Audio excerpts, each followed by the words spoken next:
কর্মফল কিন্তু খুবই সাংঘাতিক বিষয়, যেটা সবাইকে কোনো না কোনো দিন ভোগ করতেই হবে। কুরুক্ষেত্রের যুদ্ধে কৃষ্ণ সরাসরি যুদ্ধ করেননি, কারণ তিনি চেয়েছিলেন মানুষ যেন নিজেদের কর্মফল সম্পর্কে সচেতন থাকে। তিনি অর্জুনের সারথি হিসেবে কাজ করেছেন, কিন্তু অস্ত্র হাতে নেননি। কর্মফলের উপর জোর দিয়ে তিনি মনে করতেন, মানুষ যদি শুধু ঈশ্বরের উপর নির্ভর করে বসে থাকে, তবে তারা তাদের দায়িত্ব পালন করতে ছেড়ে দেবে। যাদব বংশের ধ্বংস কিন্তু এটাই কারণ ছিল।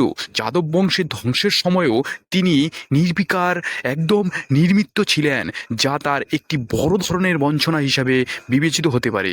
তিনি অর্জুনকে বিজয়ী করতে কৌশল রক্ষা এবং কূটনৈতিক ভূমিকা পালন করেছিলেন, কিন্তু তিনি ব্যক্তিগতভাবে যুদ্ধে অংশ নিতে পারেননি।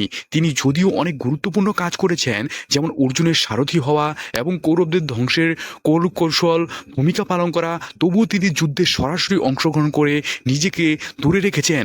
এর কারণ হলো তিনি চেয়েছেন মানুষ যেন বুঝতে পারে নিজেদের কর্মফল অনুযায়ী ভোগ করতে হয়। তো আজ বা কালকে আপনাকে কর্মফল ভোগ করতে হবে। অবশ্যই ভিডিওটা লাইক করবেন, প্রচুর পরিমাণে শেয়ার করবেন, যাতে এরকম টাইপের আপডেট আপনারা অবশ্যই সাবস্ক্রাইব